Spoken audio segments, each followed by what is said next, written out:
Welcome to Africa Media Australia. I'm Clyde Salum Mushirati, and I'd like to thank you for watching Africa Media Australia. We're very pleased that you continue to watch our videos, and we continue to get your feedback. Today we have a gentleman. His name is Jonah Kamau. He's recently graduated from the Protective Service Officers training. I'll ask him to introduce himself. My name is Jonah Mungai Kamau. I'm 32 years old. I work with the Victoria Police as a Protective Service Officer. All right, so what was your job before you became a PSO? I was in the construction industry. I was working as a trade assistant. So I did that for 5 years.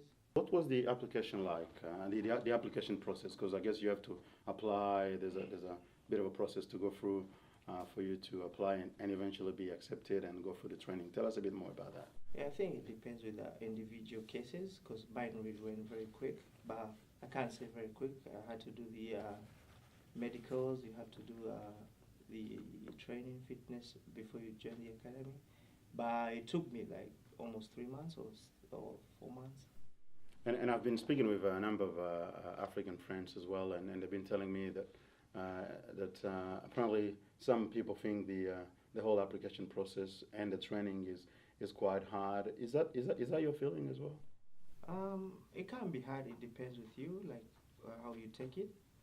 So some people find it to be hard, but I didn't find it to be hard. It's only you have to be prepared before joining before doing the application, because you have to be at certain BMI index number, like for your weight. Mm-hmm.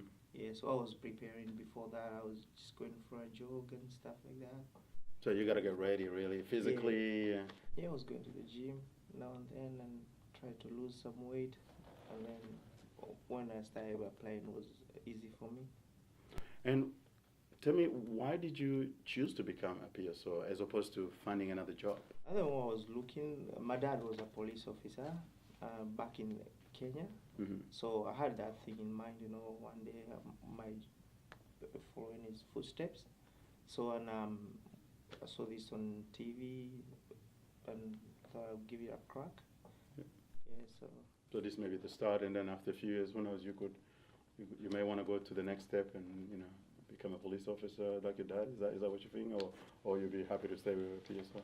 I'm happy to stay at PSO. It all depends because it's just like policing job. It's just designated area. You're working in the stations. Yeah. Pretty much the same thing. When we went through the academy, we did the same things, except for the police thing is a little bit long because you have to do family violence and a little bit more than PSOs. And I guess there'll be more conditions. I mean, the criteria to satisfy to become a police officer are probably a bit higher than PSO, or maybe not. It was in recruiting. It's all the same. So you have to go through the same fitness test. You have to go through the same psychological test and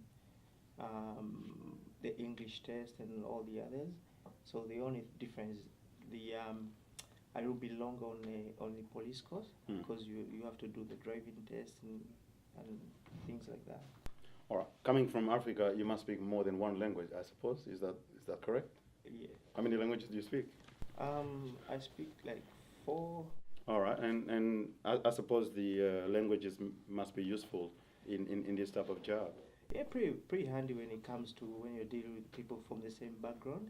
Because working in different stations, I've been approached by people from not from the same country, but East Africa or somewhere like that. It's easy for them to talk to me. Yeah. So I found it to be very handy. What was the training process like?